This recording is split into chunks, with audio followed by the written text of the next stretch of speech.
everyone, my name is Chef Luis Sanchez and today I'm going to show you my kitchen essentials. We're going to start with a spatula, non-stick spatula, silicone spatula. The reason why I use this is because it's heat resistant. You can see the wear and tear on things.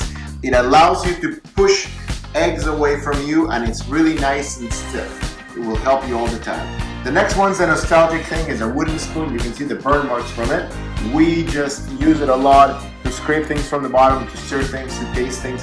This one's got a little bit of a spoon-like end, which is good, so you can pour sauces with it. And the next one's kind of basic. It's just my spoon that's not quite a teaspoon. It's bigger than a small soup spoon. It's not a huge spoon, but it allows you to pour sauces. It's much more controlled and it's cheap. And then for knives, I use 2 knives. And I have much more than this, but the ones I always go to is a chef knife. This is a 7-inch, but you can use an 8-inch, a 6-inch, whatever's comfortable for you, but this is the one that you cut onions with, you chop with.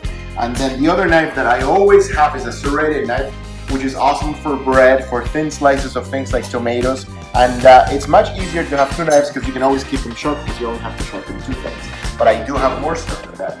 The next one is a salt, and it's not salt as the ingredient salt, it's the vessel which holds the salt. I hate shakers.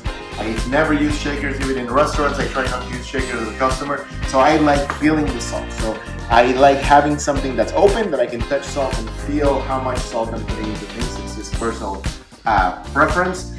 Tongs are my next thing. This ones have silicone at the end so they don't burn. Easy to flip things with. Get something that's good for your size of your hand. And this one has a little cool little stand there so it doesn't have to be touching the counter.